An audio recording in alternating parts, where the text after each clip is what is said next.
Opinions expressed by our numbers that grow may tell you some things that you don't want to know. You can say that we're crazy, you can call us a name, but unless you do something, the result is the same. For unknown generations, we've been living a lie. While some struggled for truth, many others stood by. Is the spirit within you? Do you think that you'll try to look for the answers and ask your lawmakers why? So come on, America, join in the fight and resist their corruption with all of your might. You can hide in the darkness or stand in the light. No, your God won't be with you till you do what is right.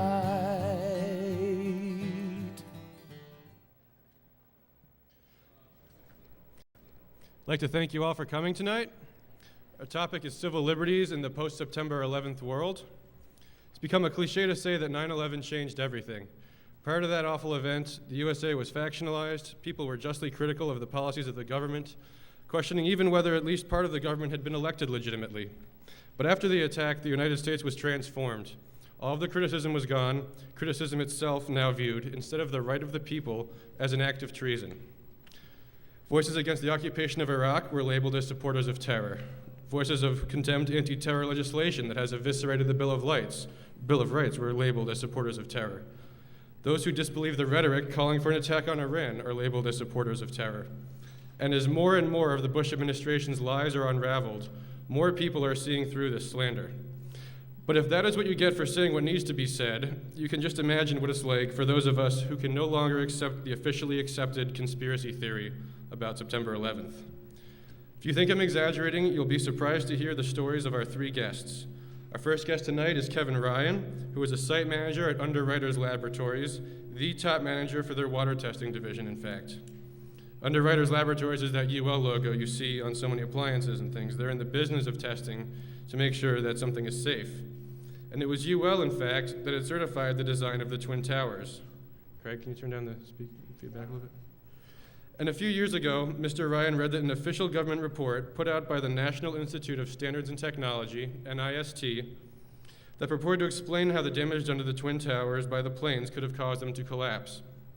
And he couldn't believe what he was reading, so he wrote NIST a letter saying it can't be serious. And he was very specific. He pointed at these glaring contradictions in the report that you're about to hear about. And he begged them. He said this was a serious issue. Thousands of Americans were killed in those collapses. We need an explanation that makes sense. Days later, he was fired for that letter. George Orwell once said, in times of universal deceit, telling the truth is a revolutionary act. And nobody likes a revolutionary, do they? So when our second guest tonight, Colonel Robert Bowman, ran for Congress in Florida last year, his platform calling for a new, independent investigation of the 9/11 attacks, to answer so many questions that previous investigations refused to examine. His opponent's campaign used this, calling him a nut, and the media went right along and did the same thing. But who is Colonel Bowman? Dr. Bowman is president of the Institute for Space and Security Studies and executive vice president of the Millennium III Corporation.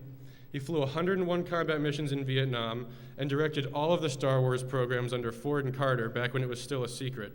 He's a recipient of the Eisenhower Medal, the George F. Kennan Peace Prize, the President's Medal of Veterans for Peace, the Society of Military Engineers ROTC Award of Merit twice, 6 air medals, and dozens of other awards and honors. His PhD is in aeronautics and nuclear engineering from Caltech, and he chaired 8 major international conferences on national security. He's one of the country's foremost experts on this subject. So when Dr. Bowman claims that the official explanation for the total failure of our defense systems on September 11th is ridiculous, he knows what he's talking about. And finally, we'll hear from Dr. Kevin Barrett. You may know Kevin Barrett from the controversy that erupted when it was discovered that he intended to share his questions about the official story of September 11th with his class at the University of Wisconsin. Barrett is here tonight to contribute to more of what the previous speakers will have mentioned about the evidence and to discuss his experience with the suppression of this critical topic, and to put it all into perspective for us.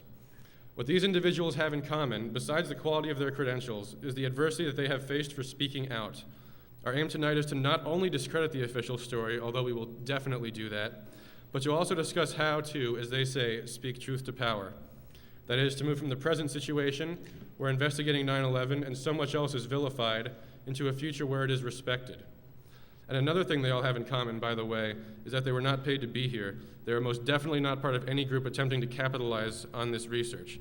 And in fact, in sticking with their convictions, they have put their careers on the line, their professional lives, and to an extent also their personal ones. We do not wish the facts pointed the way that they do, but the evidence is overwhelming. We have some of our finest patriots here in the room tonight, and also off stage, I notice. I've seen a lot of the finest activists I've ever had the pleasure of working with, and especially the group that organized this event tonight. They did an incredible job, truly some of the most dedicated people. And so tonight we'll be examining this event critically and discussing this all-out assault on those dedicated to exposing this cover-up. So, to let me not take up any more of the time right now. Oh, one more thing, by the way, those index cards you were given, if you'd like, any point between now and the end of the second talk, you can write a question directed to any one particular speaker or to the panel in general, and we'll be collecting those after the second speaker. And anyway, I'd like to bring out our first speaker, Kevin Ryan.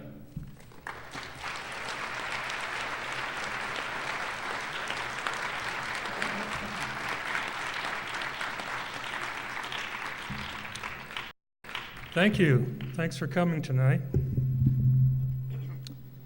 Unlike my esteemed colleagues here today, I'm not a professor.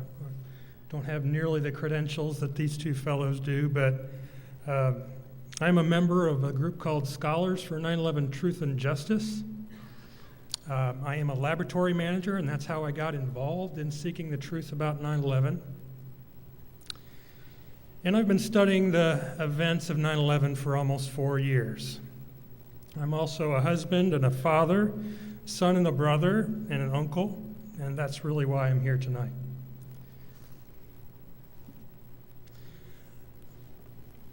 Before we get to the buildings, we should start by reviewing the low probability framework that represents the events of 9/11. 9/11 was, we're told, a long string of unprecedented events and absurdities. There we go. On that day, our nation's air defenses effectively stood down, while coincidentally many military exercises mimicking these events were occurring on the same day. We now know that there is vast evidence of foreknowledge about these events without anyone actually knowing anything. There was insider trading without any insiders. There were plans to invade Afghanistan and Iraq before September 11th. And there was obstruction of and interference with the investigations that followed. We're told former CIA allies suddenly hate us for our freedoms. And finally, the point at which I'll speak tonight is that 3 tall buildings collapsed from fire all on the same day when no such thing has ever happened before, and all in the same place, I might add. So I'm going to ask you to take a look at the history, the people, and the explanations behind this last one. But please keep in mind the low probability framework that we're talking about. I was a manager for Underwriters Laboratories when I was fired for writing the government's NIST group about their explanation for collapse of the World Trade Center buildings. That report was generated by the National Institute of Standards and Technology, otherwise known as NIST. And it's only one of several conflicting reports about the collapse of the World Trade Center buildings that's been produced in the last 5 years, and even that report continues to change. We should know that all of the official explanations for collapse of the World Trade Center buildings have come from those profiting from the war on terror, particularly those of FEMA and NIST, which are direct products of the Bush administration itself.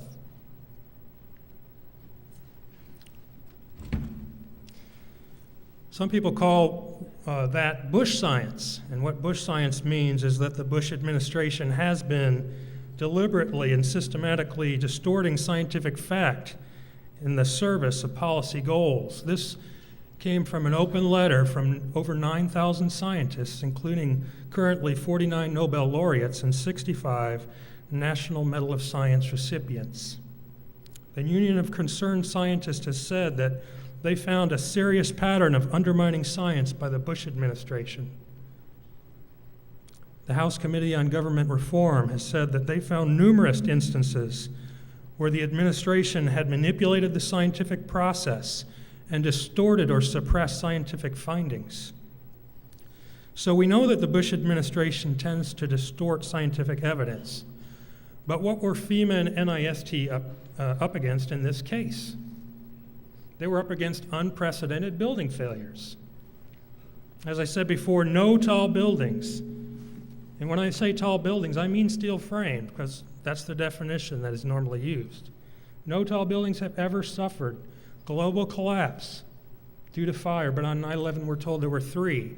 Similarly, no building exhibiting all the characteristics of demolition has ever not been a demolition. And again, we have 3. Finally, 99.7% of the steel evidence was destroyed in an unprecedented manner, despite the cries of the public and fire experts. As if this weren't enough, there was an alternative hypothesis from the start. And just a couple of quotes from experts that might know more about this point this out. Mike Taylor of the National Association of Demolition Contractors talked of one of the buildings saying it cascaded down like an implosion. Ronald Hamburger, who was later a contributor to both the FEMA and NIST reports, originally thought that charges had been placed in the buildings. British architect Bob Halverson also noted that the collapses were well beyond realistic experience. But the official investigations never considered demolition. The first story we were given was from the media, with help from so-called experts. This included BBC, Scientific American, a NOVA video, and several other PhD professors of engineering. All told us that the jet fuel fires had melted the steel.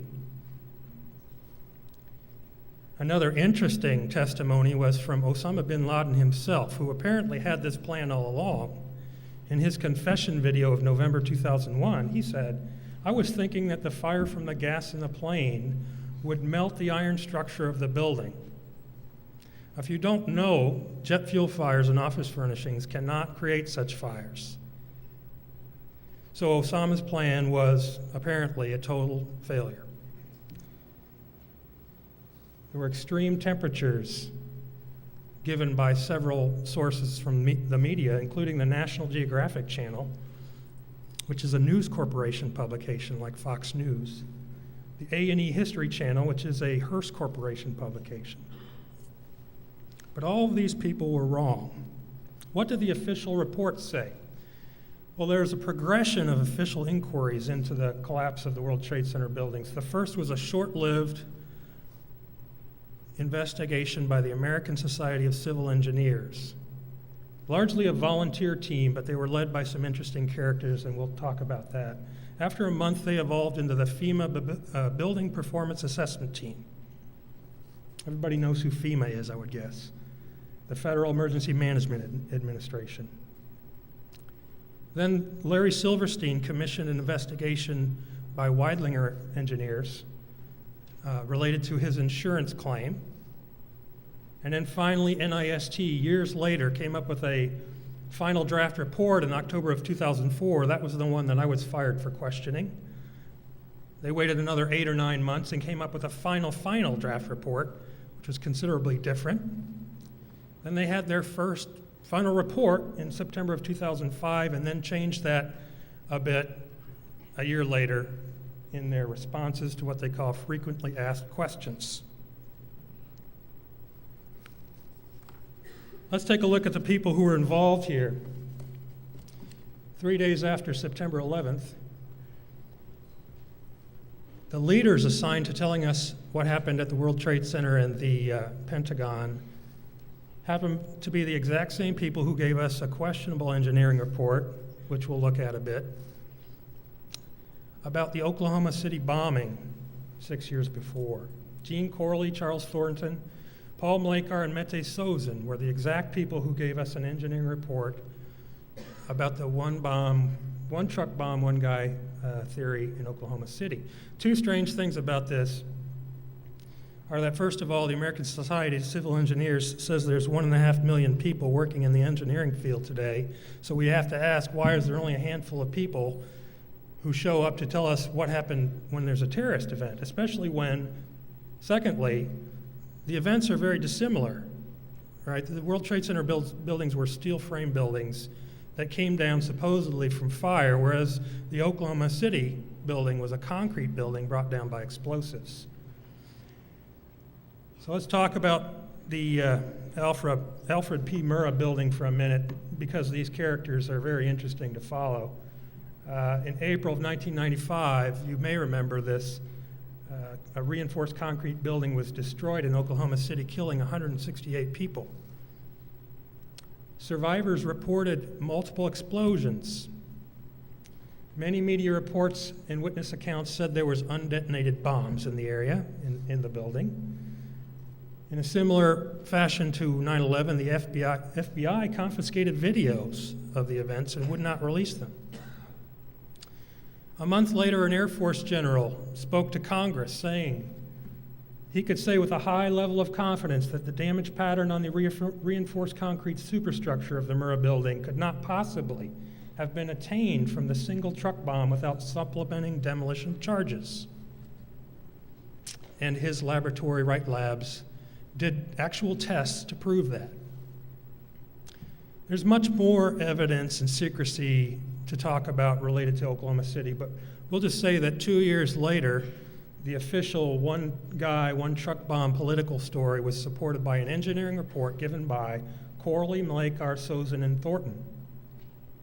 And their entire argument was based on one piece of data, the size of a bomb crater that was given to them by the FBI. Well, these guys seem to have been rewarded for this suspicious work, because the next year, the Department of Defense created a program called Blast Mitigation for Structures. It was formed to provide the Department of Defense with expertise on the explosive effects on buildings, and it was funded at $10 million annually. This committee that ran the program was chaired by Mette Sozen, with Gene Corley and Charles Thornton as members, and another interesting character, Mark Lazo, who's associated with a company called Control Demolition, Inc., and was responsible for the cleanup at Oklahoma City and at the World Trade Center. But you should note that the blast consulting firms that they list, and still do on the website for this program, all were involved. All these characters and companies were involved in every one of the World Trade Center explanations, the official explanations. What's strange about that is that's an awful lot of expertise in explosives for stories that never have anything to do with explosives. When they started their first investigations, the people who led these investigations had predetermined conclusions, and they said so. Gene Corley knew once the jets hit the building that they would collapse, the buildings would collapse. No one else knew. None of the fire commanders knew, but this guy knew. He just didn't know when it was going to happen. Now, no buildings had ever collapsed from fire. So 3 do, and these people know that it's going to happen. Charles Thornton said, "We all know what caused the collapse." Shankar Nair is a contributor to the NIST reports. He said already there's near consensus as to the sequence of events that led to the collapse of the World Trade Center barely a week after the events. So working for the Department of Defense and knowing exactly what happened made these guys pretty powerful. As I said before, Gene Corley was in charge of the ASCE World Trade Center investigation. And underneath him were a lot of volunteers, but he was in charge. New York City put Charles Thornton's company, Thornton Tomasetti, in charge of the site and therefore in charge of the evidence. Richard Tomasetti, Charles Thornton's partner, was the one who cleared the decision to recycle the steel, later saying had he known the directions the investigations would take, he would have adopted a different stance. Sozin and Malekar went on to lead the Pentagon investigation team. Yet despite the leader's apparent power, the volunteer team themselves had essentially no power. They had no access to the blueprints. They were not allowed to ask for help from the public. The team members were threatened with dismissal for speaking to the press. No access to the steel until the first week of October, by which time many of the most important pieces had already been hauled off. And it appeared that FEMA was obstructing their investigation. A good way to read about this, there's a book called City in the Sky. It came out in 2003. It goes into some detail about this.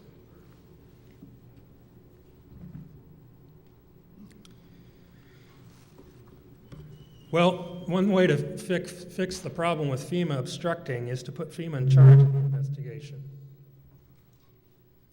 So a month after they started, the ASCE team expanded and became the FEMA Building Performance Assessment Team. A couple of interesting characters added at that time were John Gross, an NIST engineer with oil and gas history. It's what he had worked on in the past. Teresa McAllister from Greenhorn and O'Mara, a major Department of Defense contractor, was added, and other Department of Defense contractors were added at that time.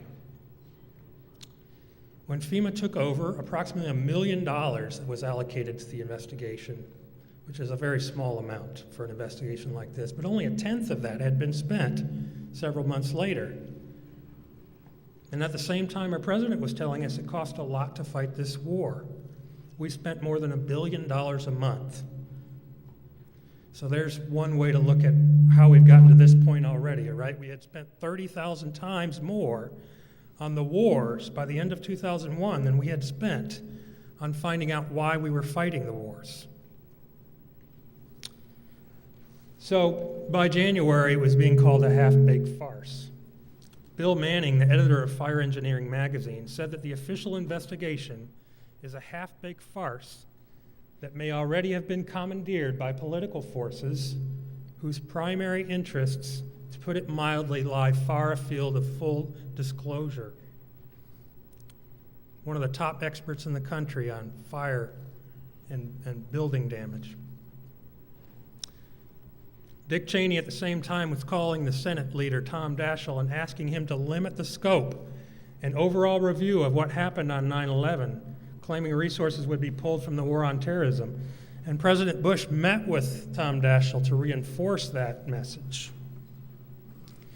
Other strange comments were being made at the time. Some people were saying that the buildings were designed to withstand jet impacts, but were never designed for the massive explosions or the jet fuel fires that followed.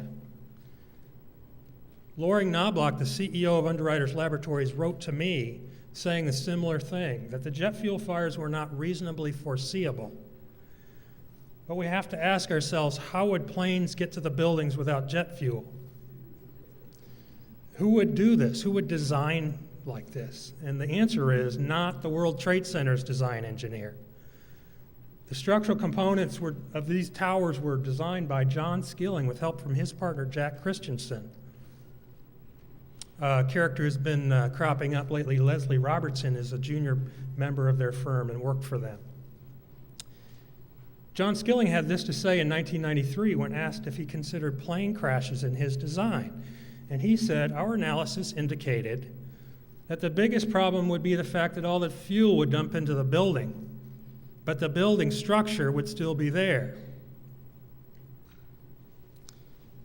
So he had a lot of confidence in his building. There's good reason for that. If you look at the design of the building, you can see that there, in the center of the building, there's 47 supermassive columns that create a self-standing core around which the rest of the building was built. Supermassive means that at the mid-level of the building, they were 3 feet wide by 1 foot in width and 2 inches thick in steel. All of the columns were essentially solid steel at the base of the buildings, and they tapered off to thinner thicknesses as they went up. Around the perimeter were 236 super strong columns because they were made of super strong steel, 65,000 psi steel or greater. And strapping these external columns together were what are called spandrel plates, huge plates of steel. The floors also contributed to the integrated structural matrix. So really this was just a super strong matrix of steel, and that's why it could withstand jet aircraft impacts, because a hole would be created and the forces would just be redirected around the hole by the columns and the spandrel plates. So something just extraordinary would have to happen to these buildings to get them to fall. And there have been a lot of fires in the past. In fact, there have been many fires in tall buildings that were much bigger and much longer lasting than the relatively small fires in the World Trade Center towers on September 11th. And none of those fires have resulted in what is now called global collapse. So how could the political scientists explain this? Well, FEMA presented their findings in two ways. First, in the NOVA video, where Gene Corley and Charles Thornton showed up again as the major commentators a month before the report came out. And they told us that the fireproofing was easily blown off, that the floors collapsed, and that the columns buckled outward. We now know that none of those things are true. A month later, the FEMA report came out with the verbiage, a pancake type of collapse of successive floors. The FEMA report was widely criticized for a lack of detail and a lack of commitment. Therefore, a month later, the National Institute of Standards and Technology began drafting what would be the first full investigation of what happened. And their directors are presidential appointees, so the people who created these reports worked directly for our president, George W. Bush. The first meeting that NIST had included public comments. And who were the public? Gene Corley, Richard Tomasetti, Shankar Nair, and other contributors to the official reports. Well, Charles Thornton was also later named to the NIST's top advisory committee. Meanwhile, there was another investigation in progress, the Silverstein-Weidlinger investigation, where Gene Corley and Charles Thornton again were involved.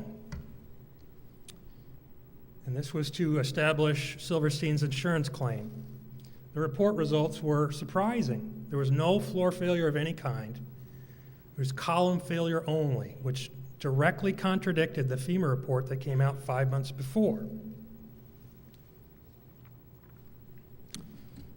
So we have to ask ourselves, how do these people know exactly what happened from the start?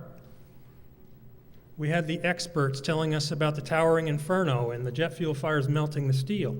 We had FEMA telling us about a pancake type of collapse of successive floors.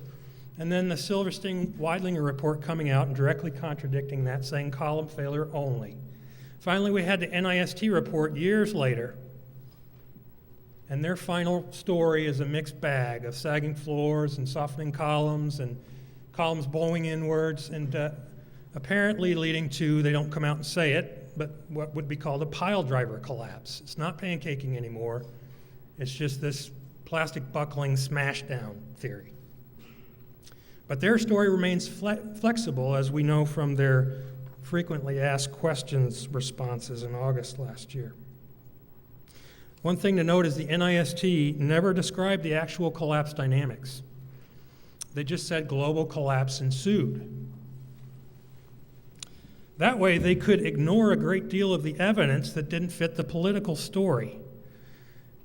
And that evidence included all the characteristics of demolition, which were ignored. All of these characteristics were supported by photographic evidence and eyewitness testimonies. These buildings really didn't just collapse.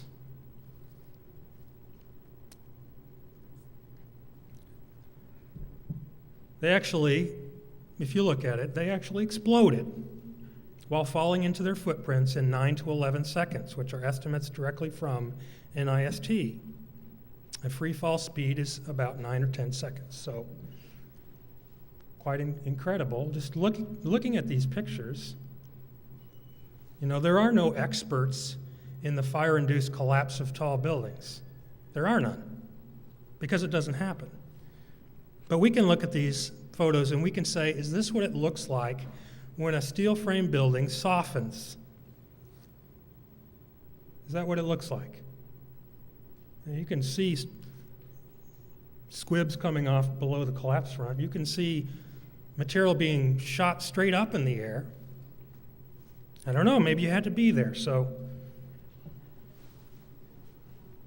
we'll take a look at the eyewitness interviews that were held by the mayor of New York City for years until the NIST report was complete. They include some very interesting comments by professional people. Paramedic Daniel Rivera said, "Did you ever see professional demolition where they set the charges on certain floors and then you were hearing pop, pop, pop, pop, pop? I thought it was that." Witness Timothy Burke said, "The building popped lower than the fire. I was going, oh my God, there's a secondary device because of the way the building popped. I thought it was an explosion." Firefighter Edward Caccia said, "It actually gave it a lower floor, not the floor where the plane hit. We originally thought there was like internal detonation explosives." Assistant Commissioner Stephen Gregory said, "I thought that I saw low-level flashes at the lower level of the building, like when they demolish a building."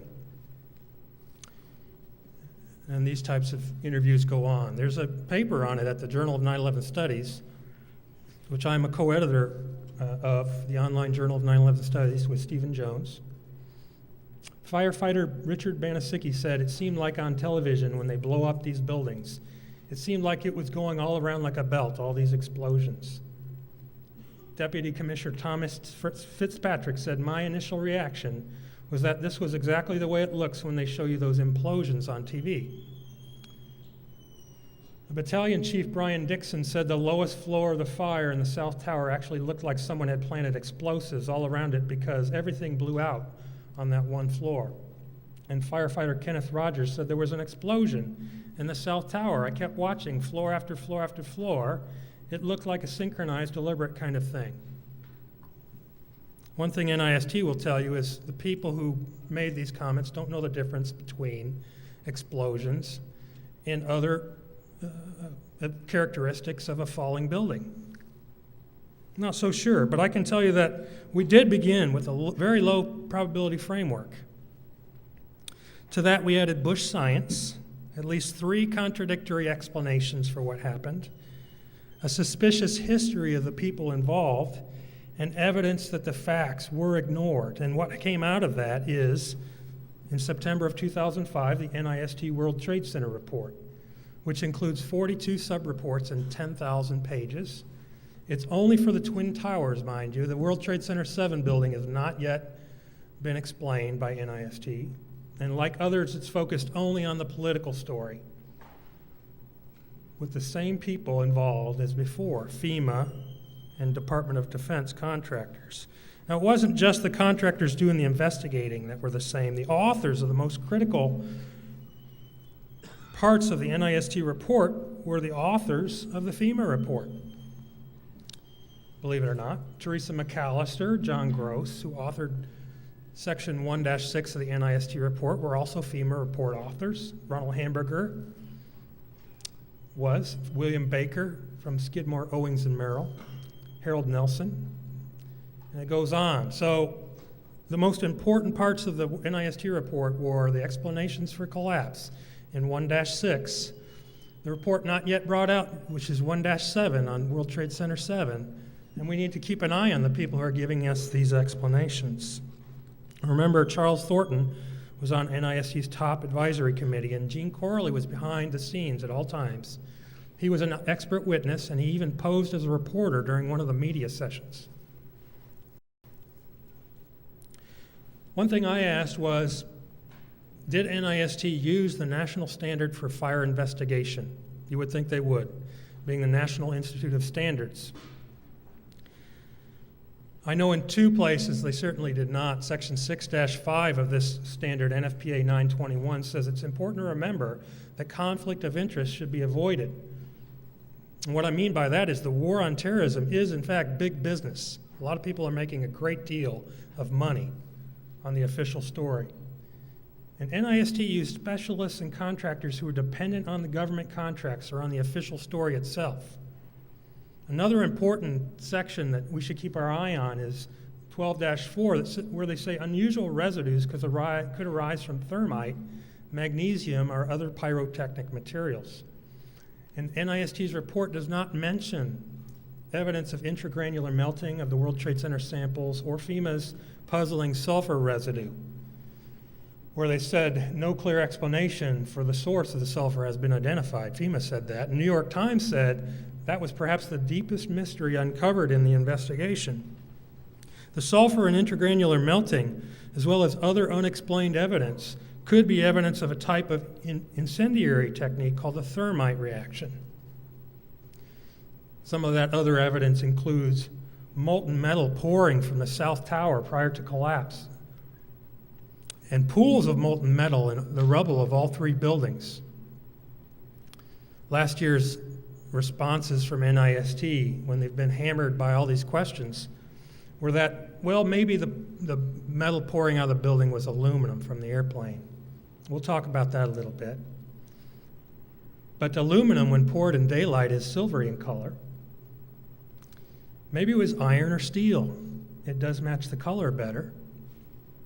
Iron is a product of the thermite reaction. And steel, of course, is abundant in the buildings and may very well have been melted by contact with molten iron.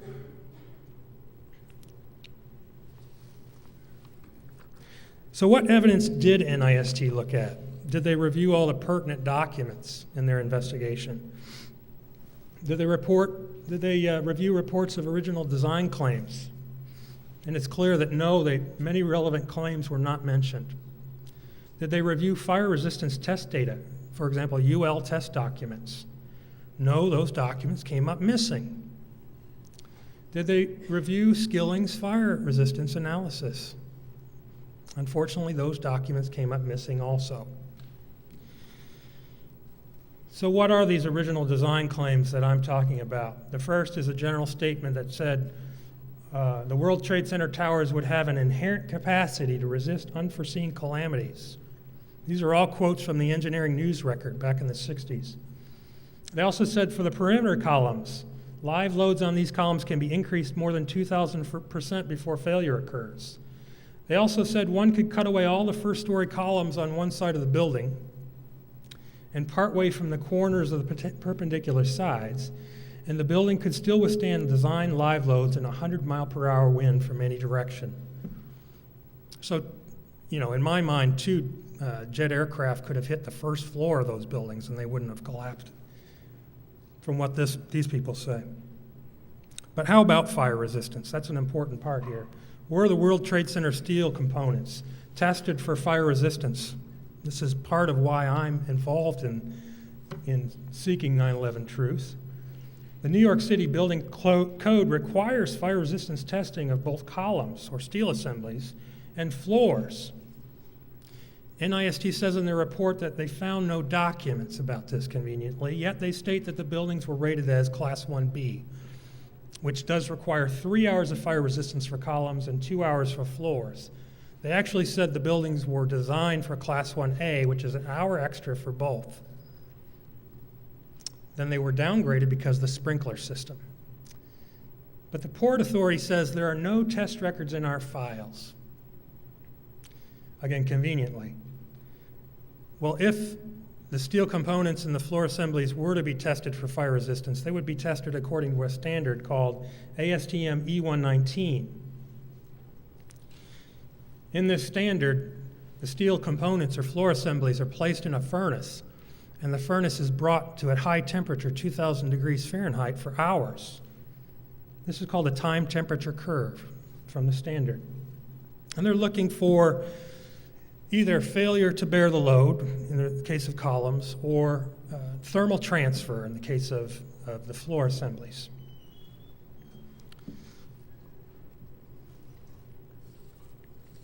I worked for UL.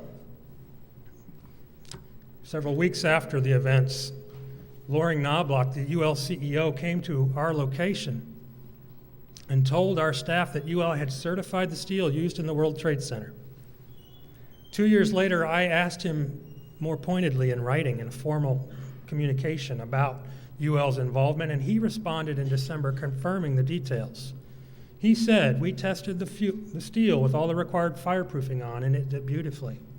He also said, "As we do not do follow-up service on this kind of product, we can give an opinion only on the test sample, which was indeed properly coded." He also said, "We test to the code requirements. The steel clearly met those requirements and exceeded them." But things began to change as UL started to understand more about this situation. In August of 2004, they participated in the NIST investigation by performing tests on models of the floor assemblies that would have been used in the World Trade Center. The floors then, in those tests, were barely affected and didn't collapse at all. At the same time, Loring Knobloch, the CEO, resigned within a week of those tests. A couple of months later, I wrote directly to the NIST, and my letter became public. I was fired for that letter. UL quickly backtracked, saying there was no evidence that any firm tested the steel and that they played only a limited role in the investigation, when before they had said they were right in the middle of these activities. But the question should pop out to everyone: does no evidence mean that their CEO was wrong or that they were in no way involved?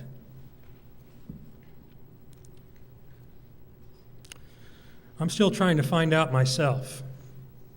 You can go to a site called ultruth.com and see what I mean.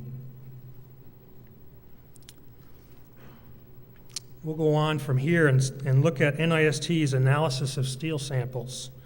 Most of the steel evidence was destroyed, as we talked about it, as a result of a decision made by Charles Thornton's partner, Richard Tomasetti. 236 samples were saved, though. And NIST performed tests on these to see what kinds of temperatures these steel samples pulled from the fire zones would have experienced.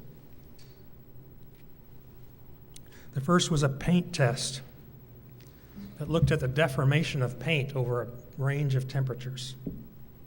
This test indicated that the temperatures were very low, 480 degrees Fahrenheit, in the samples taken from the fire zones again, despite pre-collapse exposure to fire. They did another test of steel microstructure, which proved that none of the steel reached the critical half-strength value that some people had talked about.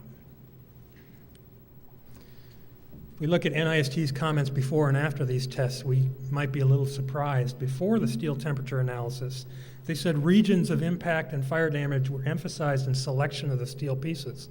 But after the results came in, they said none of the samples were from zones where high heating was predicted.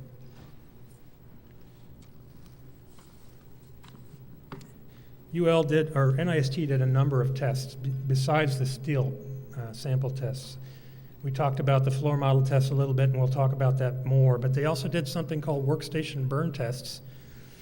And this is when they started showing that they were going to be a little deceptive in their testing. They were evaluating gas temperatures, not steel temperatures. That's an important distinction. But they used double the average amount of hydrocarbon fuel in these tests, and they used something called overventilation, which means forcing oxygen into the test environment in order to raise the temperature. They also did some tests to prove loss of fireproofing, which ultimately were a failure. We'll talk about those. The pancake theory was the major theory that lasted for years. It was promoted by FEMA, by NOVA, by popular mechanics for years, right? And Carl Koch was the guy who explained this theory well. He said he could see it in his mind's eye. The fire burned until the steel was weakened and the floors above collapsed, starting a chain reaction. Floor falling upon floor, the load gaining weight and the momentum by the nanosecond. Once enough floors collapsed, the exterior walls and core columns were unsupported and they just folded. Another person who promoted this theory, strangely enough, even after the UL floor test, which is a Achilles heel for him, I think, was Shyam Sunder of NIST. He said those clouds of dust may create the impression of a controlled demolition, but it is the floor pancaking that leads to that perception. Over on the right, that figure is from the NOVA video. They've got it very simplified. They pulled off all the external columns and they've represented the floors as one uniform unit all the way around each floor, when in fact, they were modular units, only about 7 feet wide, that were hooked together, and they ran into the building, okay?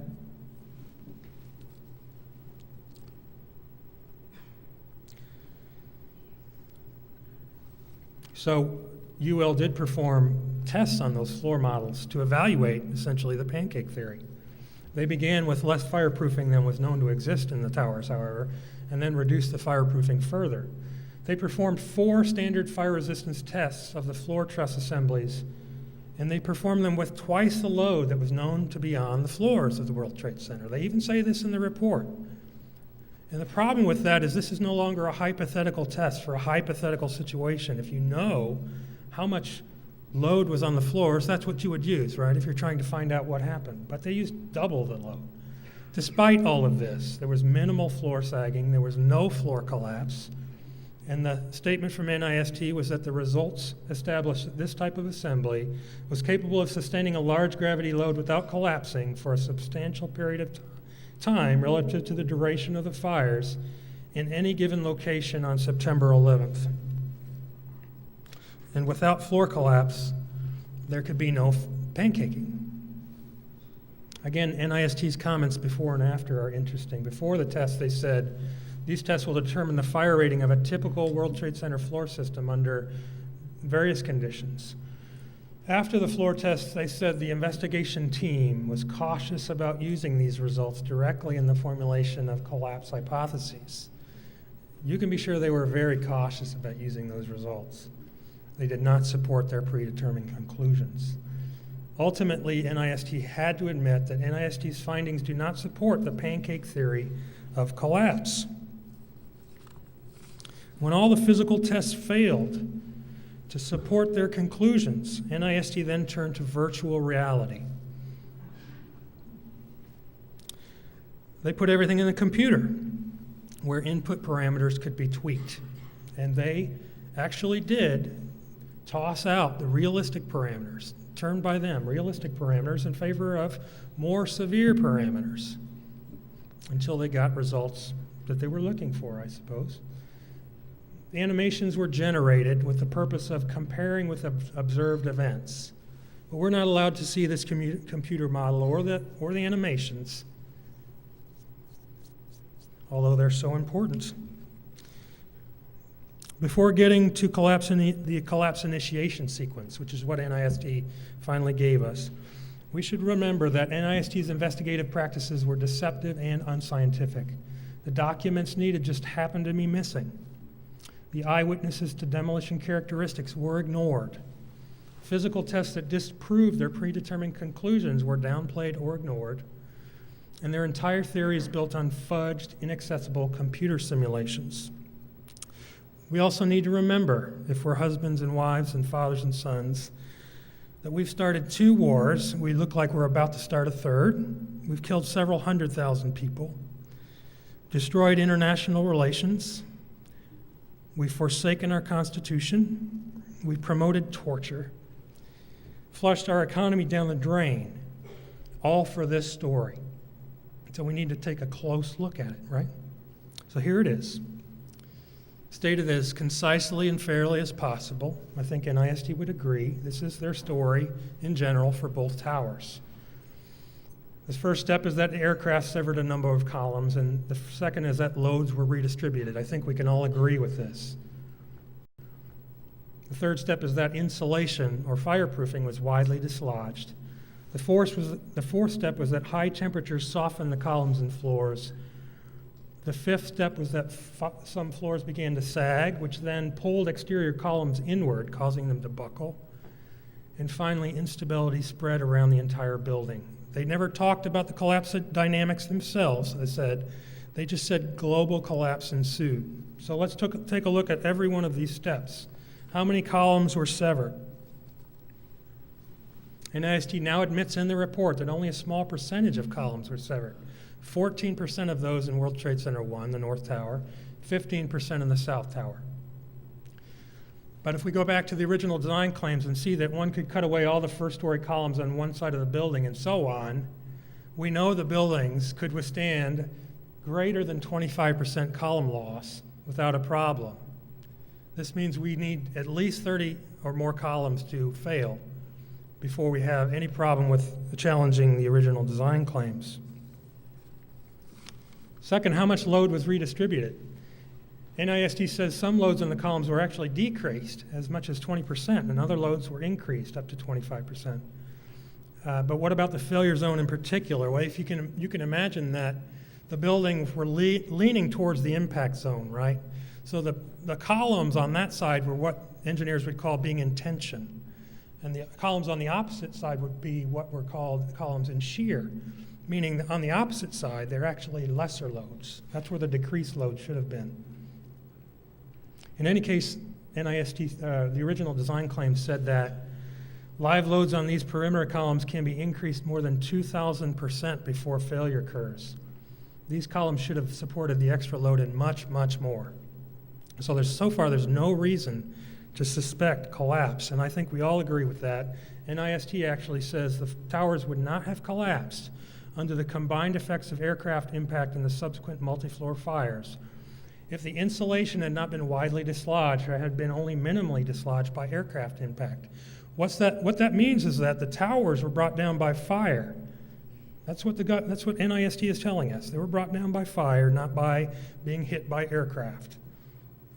If we take a look at the fireproofing in these buildings and pull the ceiling tiles off, you see there's a great deal of fireproofing on these.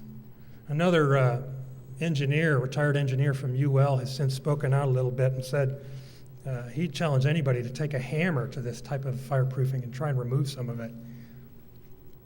The columns were actually also coated with fireproofing extensively. So NIST must have done extensive testing to prove the fireproofing was widely dislodged. All of their story is based on this. But no, in fact, they did a very weak and humble test called what I call a shotgun test. It's in section 1-6A, appendix C. It's a very short part of their report where they shot non-representative samples in a plywood box with a total of 15 shots from a shotgun.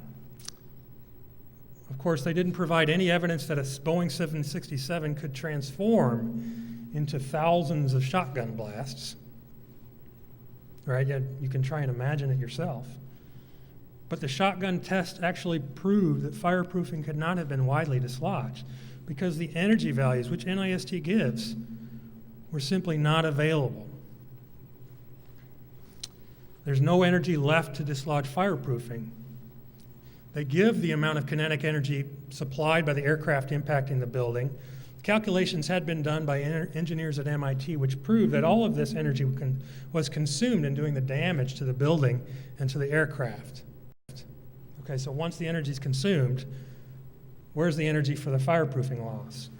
Well, a shotgun test found that 1 megajoule per square meter was needed to dislodge the fireproofing. And for the areas in question, multiple floors and all of the columns and the floor decks and the joists, greater than 6,000 square meters of surface area would need to be stripped of fireproofing. So there's no energy for that. We actually would need the equivalent of the kinetic energy of several more aircraft impacting the buildings to provide that energy. It's not there.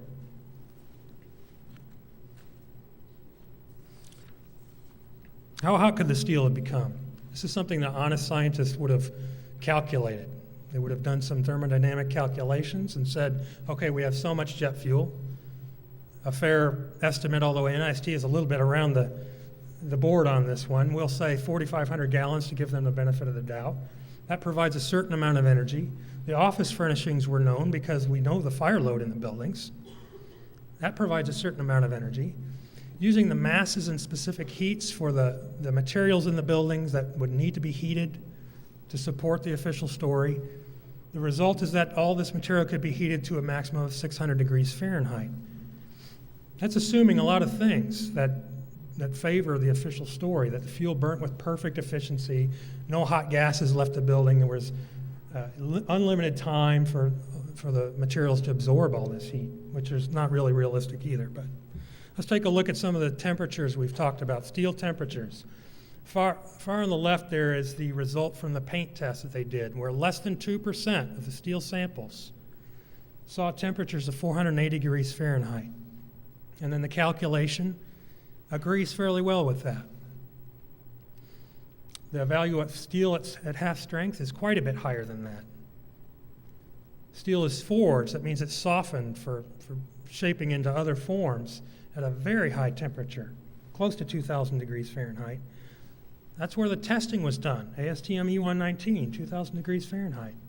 And then from there we get to extreme temperatures that show up on TV and are required for melting steel. So let's review the NIST's story quickly. There was column breakage that weakened the building, and external columns saw up to 25% increases in total load. But we know that the building could have lost 30 or more columns before challenging the design claims. And the external columns were designed to withstand much higher loads. Fireproofing probably was not widely dislodged, right? Because there's no evidence that a Boeing 767 could transform into shotgun blasts, and there's no energy for this to happen. High steel temperatures are required, and the tests and calculations show that the steel temperatures were way too low. A good question to ask are, how long did the fires last in the failure zones? If you look at that top figure, this is from NIST. They show where the building came in. If we're looking at World Trade Center 1, we're looking at the north wall of the building where the aircraft impacted and severed some columns. Then fires erupted, right? And this is a diagram of how the fires actually migrated around the core of the buildings. They had to do that because the core didn't have any fire load. So for their story to occur, to be right, in World Trade Center 1, the columns that failed are on the south wall. So the fires had to migrate all the way around the building. It took them 50 to 60 minutes to do that. That left about 45 minutes of typical office fire. The jet fuel's long gone by then in the failure zone, right? And you also have to ask yourself, well, if these fires are raging all that time, why didn't they cause the columns on the sides of the building to fail? Why did they wait? How did they know to wait to get around to the south wall of the building to cause failure in only 45 minutes? It's an interesting question. NIST says that some floors began to sag, but only very slight sagging is visible in the NIST photos from the UL tests. Go to NIST NC Star 1-6, and you can see photos of the floor deck models having been exposed for 2 hours. Right? That's more than twice as long as the fires lasted in the failure zones. And still the floors only sagged about 3 inches. But when NIST puts this in their virtual reality, they're able to turn this into 42 inches of dramatic sagging, with the joist bending down severely. And how did the sagging floors pull exterior columns inward, causing them to buckle? We know that over 30 columns would have to experience this. What new force was applied from the deck sagging? 3 inches, whatever. Because sagging floors don't weigh more than unsagging floors, right? They don't really tell you. They don't tell you this. They did perform tests to perform inward buckling in the computer. In order to do this, they had to manipulate the virtual reality quite a bit and ultimately come up with an absurd result. Note, they do have an enhanced photo they call an enhanced photo that shows bowing of the south wall. But of course, right before collapse, demolition could very easily explain bowing of columns. So let's go on to the next. Their proof of sagging, of exterior columns being pulled inwards by sagging floors. In order to do this, they had tried multiple cases in the computer. One of them, they doubled the height of the inward pull zone. They stripped off all the fireproofing. That's what widely dislodged means, ultimately.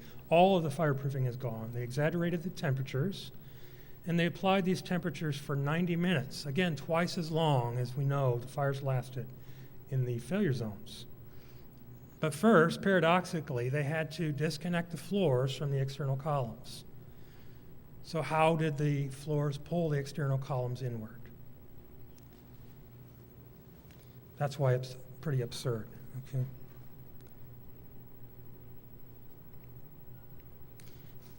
They say finally that instability spread around the entire building parameter.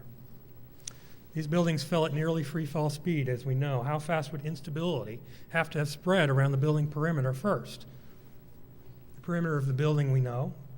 If we gave it half a second out of that 9 to 11 seconds to spread around the building, the instability would have been moving at close to twice the speed of sound, and it's not very realistic. A quote from an expert in tall buildings says, a steel structure, generally speaking, does not collapse suddenly when attacked by fire. There are unmistakable warning signs, namely large deformations. But these buildings came down essentially uniformly. So NIST's collapse initiation sequence. What would objective scientists have found? I think it's fair to say that objective scientists would have found that relatively few columns were lost. The remaining columns had considerable extra capacity. The fireproofing could not have been widely dislodged. The steel could not have softened at the temperature seen. Even at higher temperatures and longer periods of time, the test showed that there was minimal sagging of floors. The forces were not produced or even explained to pull the columns inward. And instability spread would have taken much more time and would not result in uniform free fall. So ultimately, NIST's computer story is bush science. The parameters NIST considered realistic were discarded because the computer results did not compare to observed events. More severe parameters were substituted until animations gave the desired results. Also, the public, that's us, are not allowed to see any of NIST's computer model or the thousands of photographs and video clips that they've collected.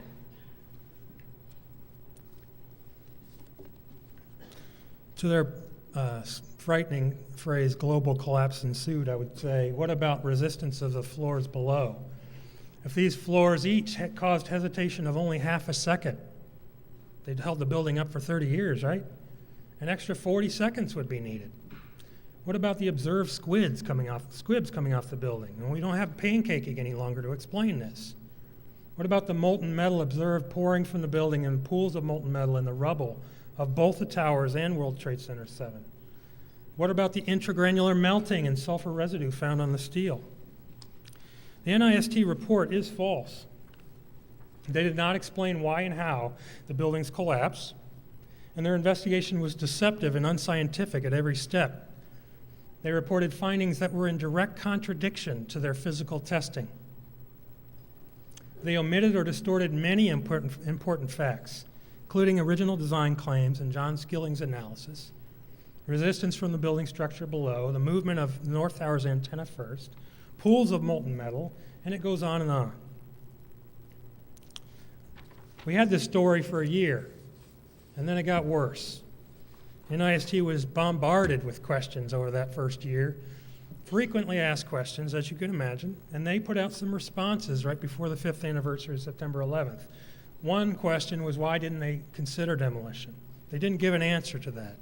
They tried to impress us with a lot of statistics, but no answer. They did come up with a very important statement, which we should remember, because for years we were told that we were crazy for even asking these questions, because pancaking explained it all. Then they said NIST's findings do not support the pancake theory of collapse. Just like that. How about where did the questions they were asked, where did the squibs come from? They now say compressed air, but not pancaking. If you can imagine that, please explain it to me.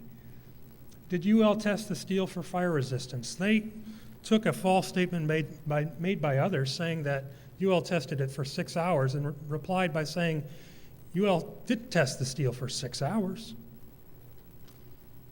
If they know that, then they should know where the documents are that have been missing, right? Where does the molten metal come from? This, they say, is irrelevant. The evidence of molten metal is irrelevant to them. But it may have been aluminum from the plane. So now we have to imagine the plane impacts the building. It turns into thousands of shotgun blasts.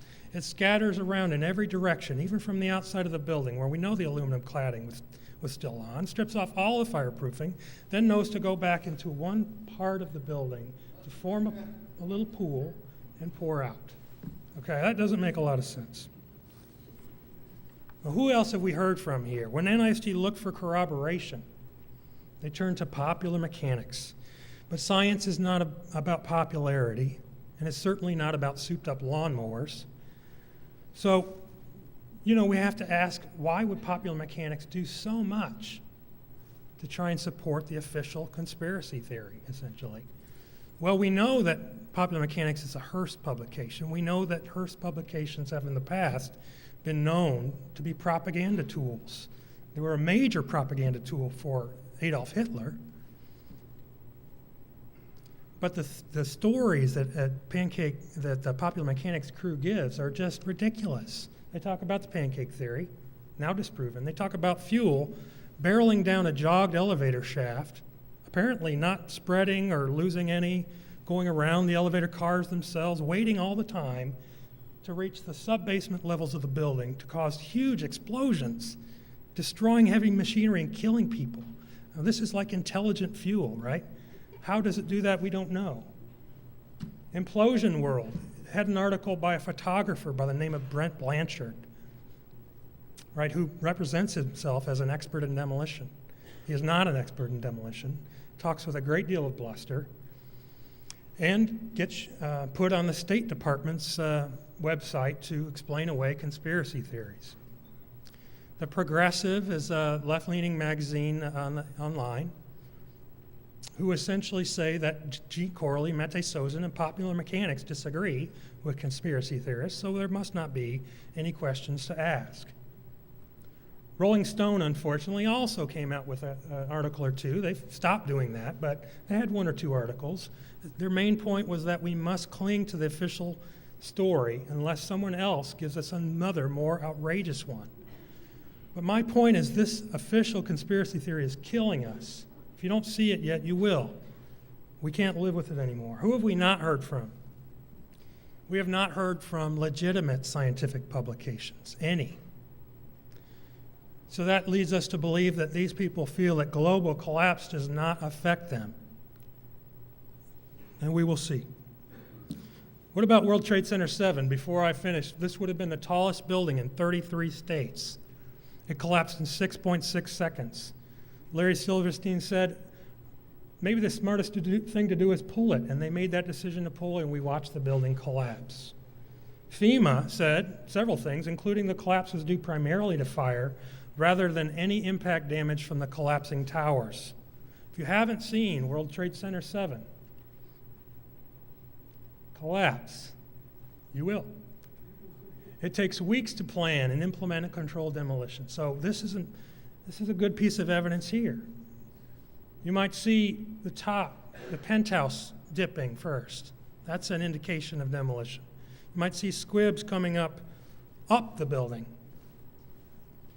if you look at it closely. Go ahead.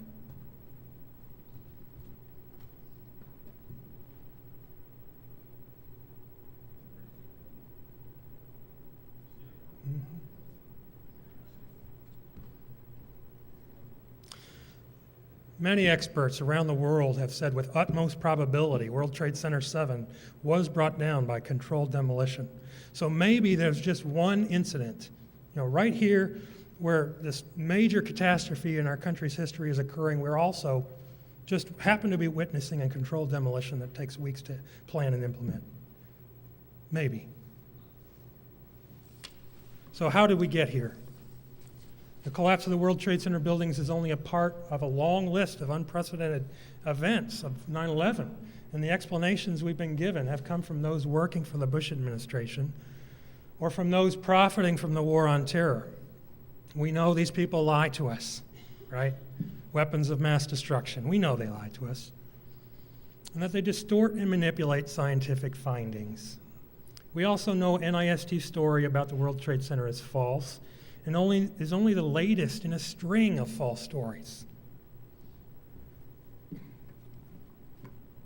Finally, I would ask, how can we turn away from the road to global collapse? Because global collapse can be seen as a larger sort of an effect, right? Maybe this isn't about demons trying to steal our freedoms, right? Maybe there was more of a plan. Maybe some real things are happening in our world that 9/11 was a response to. By consciously examining all of the evidence behind the false story of 9/11, we can start understanding these things and turning away from that road. By considering all the hypotheses, no matter where they might lead, which our investigations have not done. And finally, I would say, ultimately, by taking responsibility for the deception in our lives. Thank you.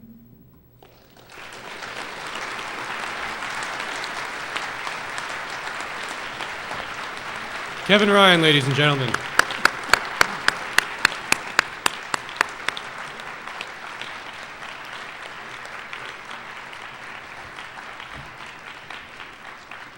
Now, by now, if you aren't already completely certain, you're probably beginning to realize that the official story is nonsense, but you may still find it hard to believe any other scenario.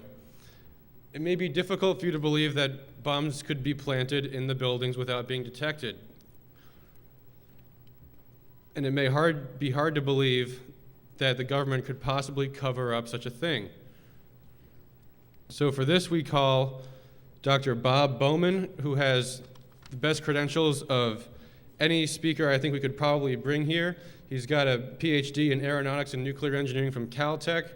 He was the former director of the Star Wars program under Presidents Ford and Carter. He flew 101 combat missions. He's, we got the George F. Kennan Peace Prize. He's the recipient of the Eisenhower Medal. He's the president of the Institute for Space and Security Studies. And he can explain just how it is actually possible that these alternative scenarios can take place. Dr. Bob Bowman?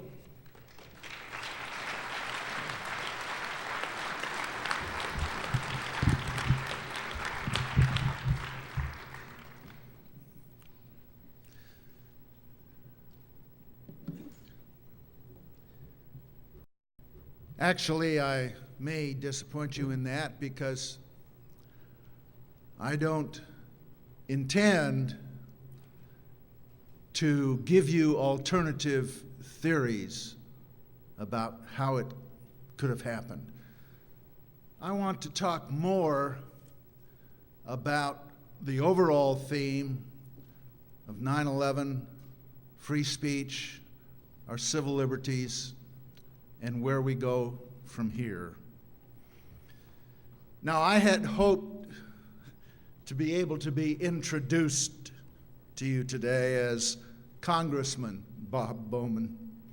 Unfortunately, I lost the election. I came closer than any Democrat in the last 12 years, in spite of zero financial support from the Democratic Party, in spite of being outspent about 6-1, and in spite of my opponent receiving the endorsement of all the newspapers in the district. Still, I wanted to win in order to take the 9/11 truth movement mainstream, to take it out of rented auditoriums.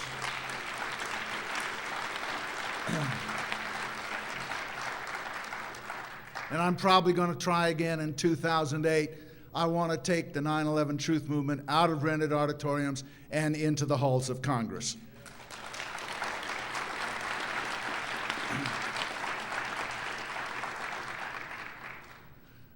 And I expected to win.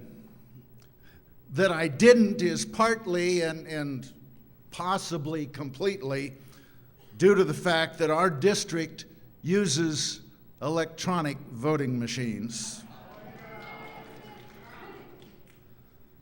none of which leaves a paper trail that we can use. Some of these machines actually involve pieces of paper that after the election are sitting there in these boxes. But the Republican legislature of Florida, in their wisdom, passed a law making it illegal to count those pieces of paper by hand. All you are legally allowed to do in the state of Florida is to put them through the machine again. Anyway, in 2008, I hope to have paper ballots that we can count and a clean election.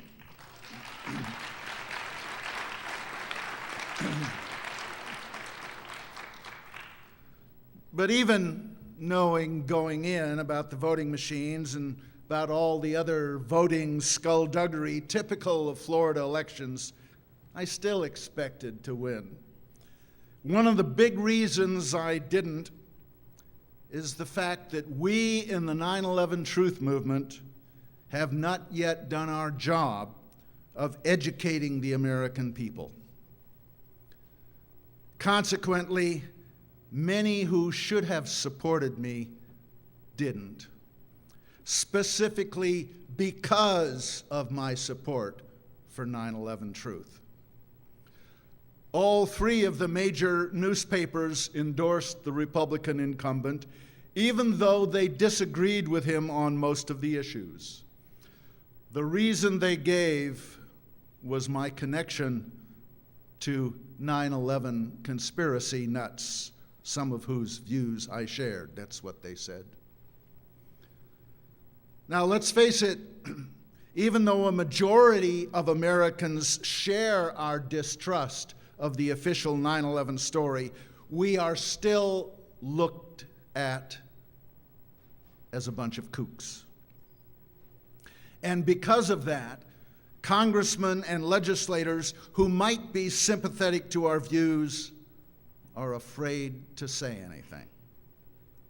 We had a number of good 9/11 congressional candidates in this last election, but I was the only one able to win a major party primary, and the only one actually to have any chance of being elected. If we're going to turn this country around, this has to change. So first, let's ask ourselves why we are seen as a bunch of nuts. Well, for one thing, sometimes we act like it. Right now, the internet is full of emails flying back and forth between different factions of the movement, calling each other stupid, stubborn, crazy, or evil. They accuse each other of being agents provocateurs, CIA plants, traitors, spies, etc. Now, there may really be plants among us, but on the other hand, it is quite possible that each is merely defending his own pet theory. These groups challenge each other for proof. The hologram folks attack what they call the plane huggers, and vice versa. Some brave souls in the movement have attempted to craft a statement that all of us could agree on, and then others attack them because their statements are too general. No wonder people ridicule and ignore us. What we must remember is that it is not our job to come up with alternative theories and attempt to prove them. It's the government's responsibility to prove their conspiracy theory. All we have to do is to raise questions and facts which cast doubt on that official tale. And we've certainly heard plenty of that already this evening.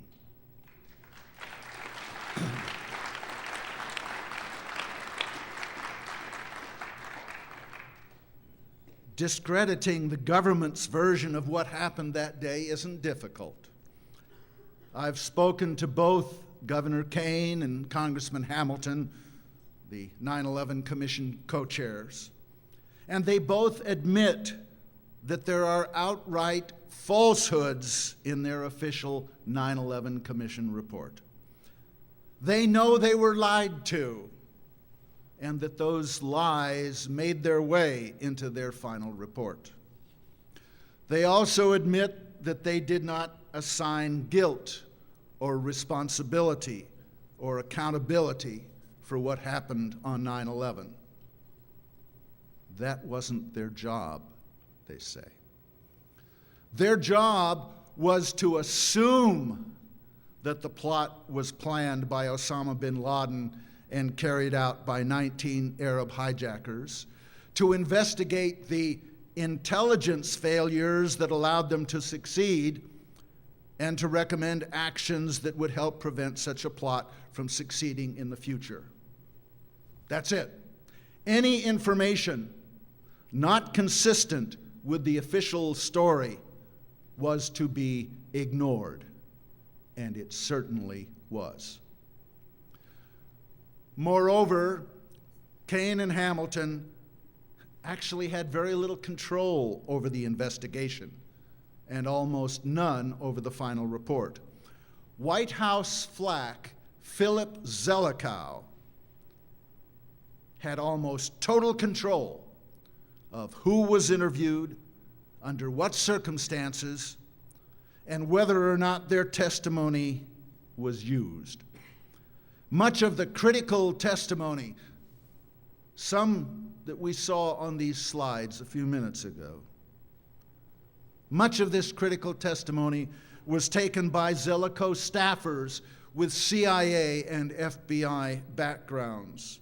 The commissioners themselves never got to see or hear any of this testimony. Governor Kane was particularly incensed that what he considered their most important conclusion was omitted entirely from the final report. That was the conclusion that we were the target of Arab that we were the target of Arab terrorists because of our foreign policy, which favored dictators like Saudi Arabia and Kuwait over populist leaders like in Iran and Iraq, and which favored Israel over the Palestinians. That conclusion was entirely missing from the final report. The bottom line is that the official 9/11 report was tightly controlled by the White House and amounts to nothing but a gigantic cover-up. When combined with the confiscation of videotapes, audio tapes, black boxes, and other evidence by the FBI, it is clear that regardless of who was responsible for 9/11, the subsequent cover-up is itself a conspiracy involving elements of the White House and the intelligence establishment.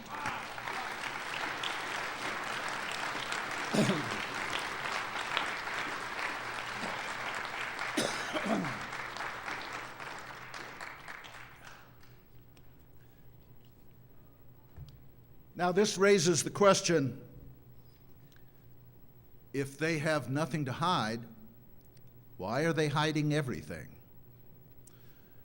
Are they covering up guilt or incompetence? If they are protecting guilty parties, are they Saudis, Pakistanis, Israelis, or Americans? And if they're Americans, are they Silverstein out to make a few billion off the destruction of the buildings, or rogue elements of the intelligence agencies, or who? And if they're protecting the incompetent, why was no one demoted or fired or court-martialed or even reprimanded? As a matter of fact, the people in the best position to actually prevent what happened on 9/11, these people were promoted and given the Medal of Freedom.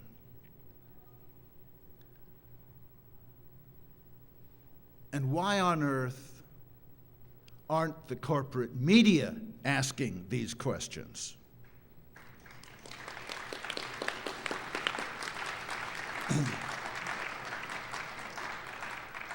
Perhaps more importantly, why aren't the people's representatives in Congress asking these questions and demanding answers?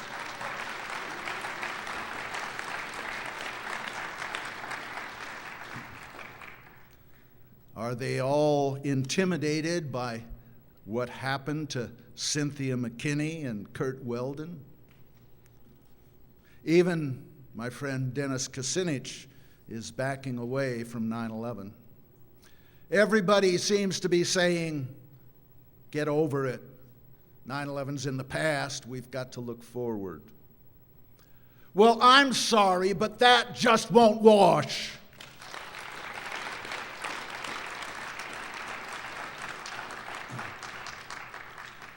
Nixon wasn't undone by the two-bit break-in at the Watergate, but the cover-up. Clinton wasn't impeached for his sexual encounters with Monica Lewinsky, but for stretching the truth when asked about it. Scooter Libby isn't on trial for leaking Valerie Plame's identity, but for lying about when he learned about it. Martha Stewart didn't go to jail for insider trading, but for not telling the truth. Is there anyone who doesn't think there's been a massive cover-up of the facts of 9/11? Is there anyone who believes the American people have been told the truth about it?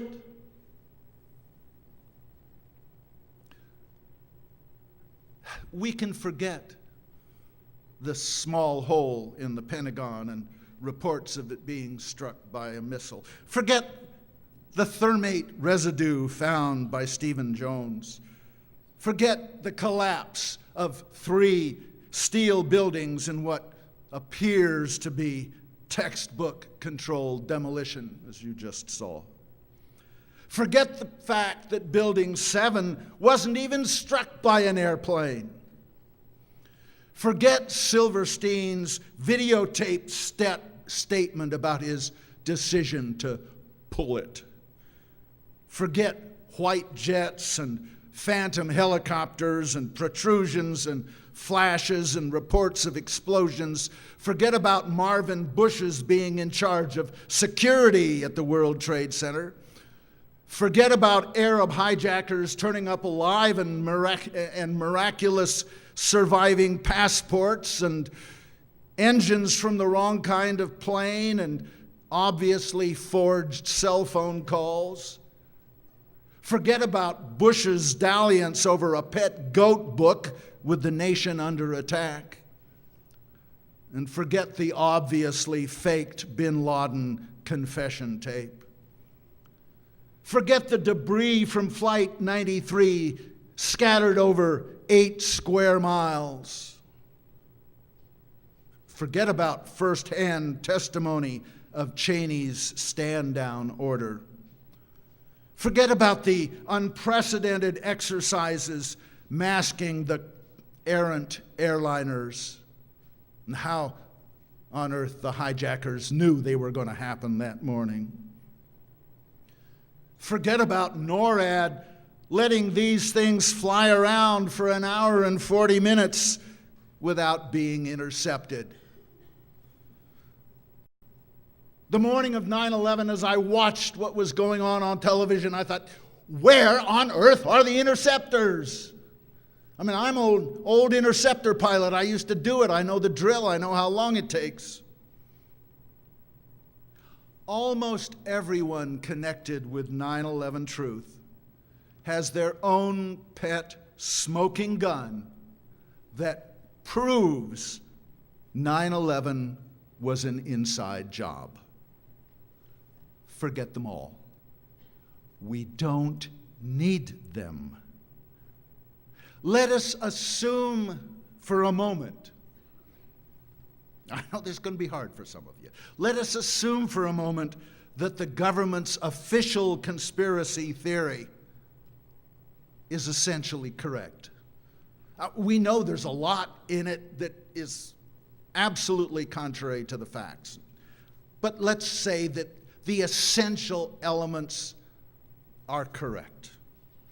In that event, the government must explain to us why our multi-trillion-dollar defense establishment was unable to protect even their own headquarters from an unarmed aircraft.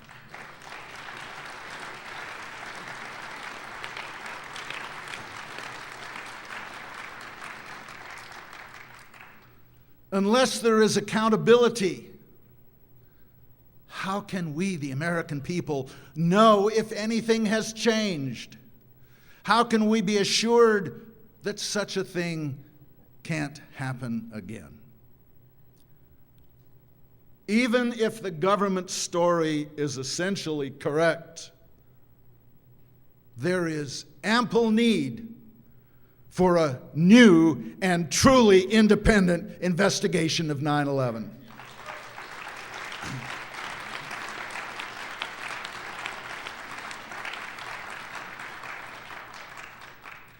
This new investigation must be performed without White House interference, with full subpoena power, able to require sworn public testimony from anyone up to and including the President of the United States.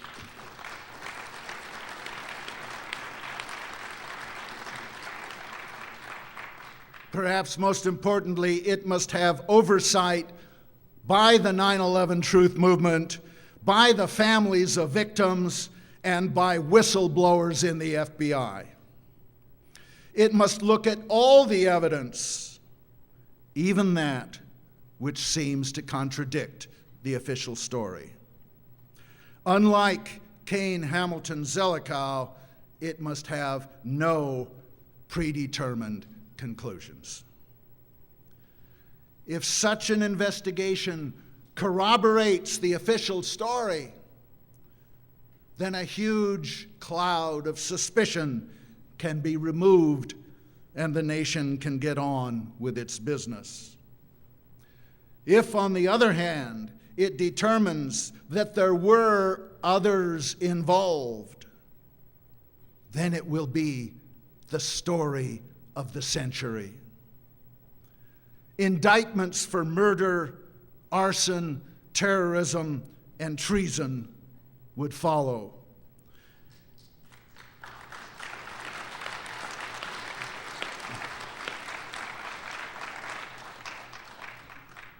Either way, the American people win because they finally learn the truth, and only the truth can set us free. Regardless of the outcome of such a new investigation, there must also be an investigation into the cover-up. Now, it might be handled by the same commission. This investigation would undoubtedly result in indictments related to the cover-up, such as for removal of evidence from a crime scene, destruction of evidence, lying to investigators, and conspiracy to defraud.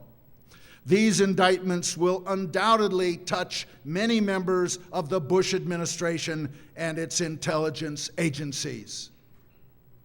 Regardless of who was responsible for 9/11, regardless of whether it was an inside job or not, there was a cover-up, and it is criminal.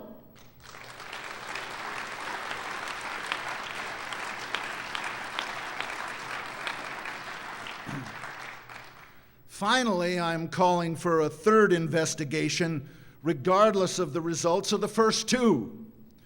This will investigate the exploitation of the 9/11 disaster by the Bush administration to falsely implicate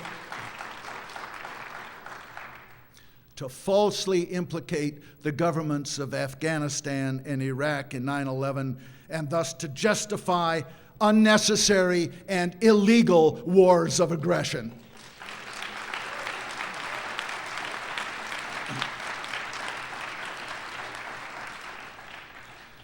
And though I am calling for an investigation into this, it is my contention that there is already sufficient evidence to impeach Cheney and Bush and indict them for treason.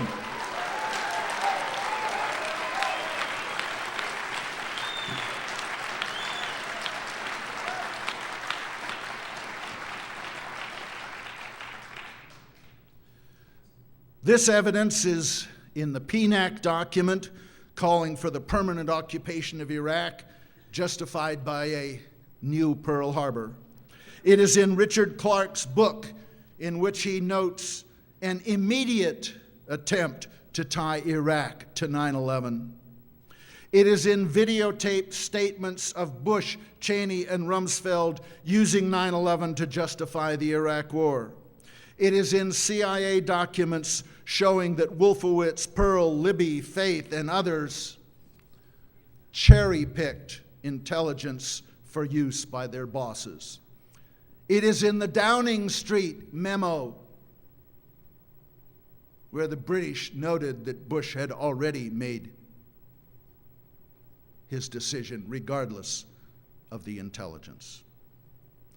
And it is in speeches by me and others prior to the invasion of Iraq, in which we laid out the truth, predicted the inevitable results, and noted that such an invasion would be an impeachable offense and an act of treason. I'd like to, as proof of this, read you some excerpts from my speech to an anti-war rally on February 15th, 2003, a month before the start of the Iraq War, and I quote,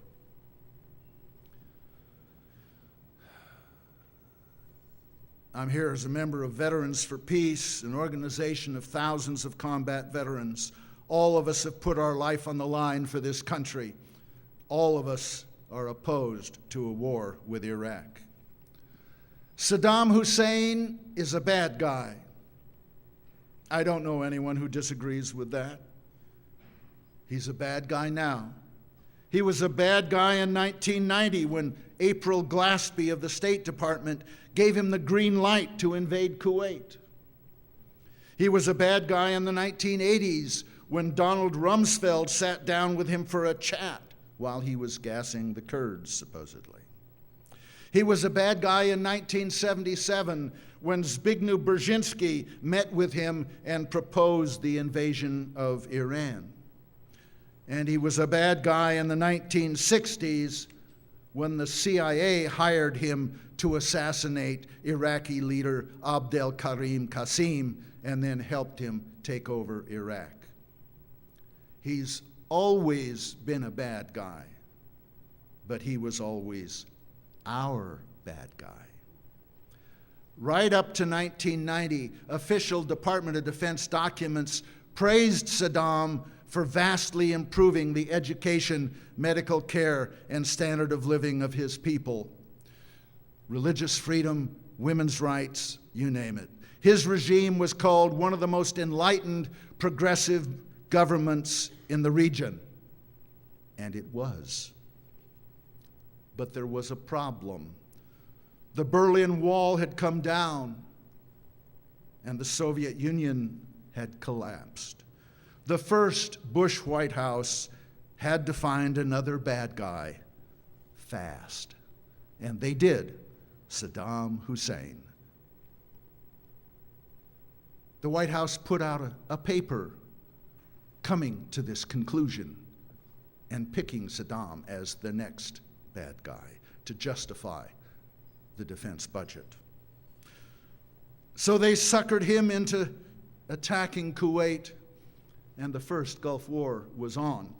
This was the war the first Bush administration wanted, the war they planned for, the war they instigated, the war they salivated over, the war that Saddam's unconditional withdrawal wasn't going to deny them, the war that would show off our smart bombs better than 100 trade shows, the war that would prove George wasn't a wimp, the war that would make billions for the future President George W. Bush, who had exclusive rights to offshore oil in the Gulf, the war that would kill the loser image from Vietnam once and for all. Now the second President Bush wants his Gulf War too. Planning for it started long before 9/11, even before he became president. In September 1990, his advisors set regime change in Iraq as a primary objective of U.S. foreign policy should Bush become president. They made it clear that the purpose of moving against Saddam is to set the stage for occupying the entire Middle East and therefore controlling its oil, no matter who's in power, especially in Saudi Arabia. The problems with starting a preemptive war against Iraq are several. Again, this is what I said a month before the war started. One, it would be immoral and would probably be judged illegal by the World Court. Two, it would be costly in terms of American lives and in dollars. Three, it would require us to keep troops in Iraq indefinitely. Four, it would fracture NATO, split the United Nations, and come between us and our allies. Five, it would incense the Arab world, probably causing the downfall of moderate governments. Six, it would provide Osama bin Laden with thousands of new recruits ready to die in a holy war against Americans. And seven, it would therefore cause an enormous increase in the terrorist threat to Americans at home and abroad. It would destroy our national security and further endanger the American people. As a combat veteran, I will not stand idly by and watch our security destroyed by a president who went AWOL rather than fight in Vietnam. As one who has devoted his life to the security of this country, I will not stand by and watch an appointed president sends our sons and daughters around the world to kill Arabs so the oil companies can sell the oil under their sand, making us the target of terrorists. I say no to war against Iraq. I joined the Air Force to protect our borders and our people, not the financial interests of Folgers, Chiquita Banana, Exxon, and Halliburton. I say no to war against Iraq.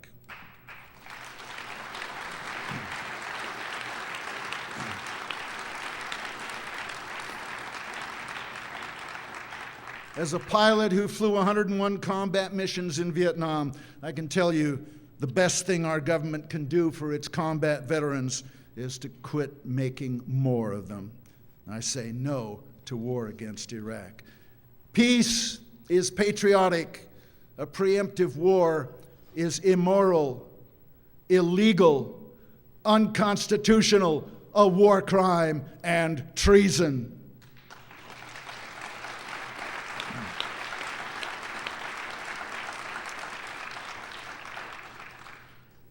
I swore to uphold the Constitution of the United States against all enemies, foreign and domestic, and that includes a renegade president.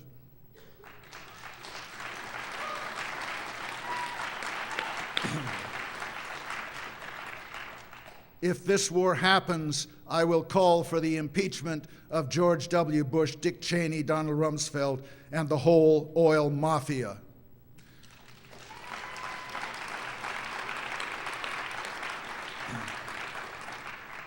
We are the people, we are sovereign, the whole world is with us, and we say no. This war would be treason.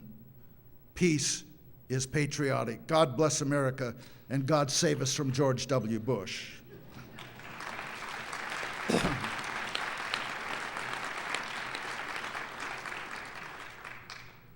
Now, that was February 15th, 2003. A month later, troops were massed in Kuwait, but shock and awe hadn't yet started.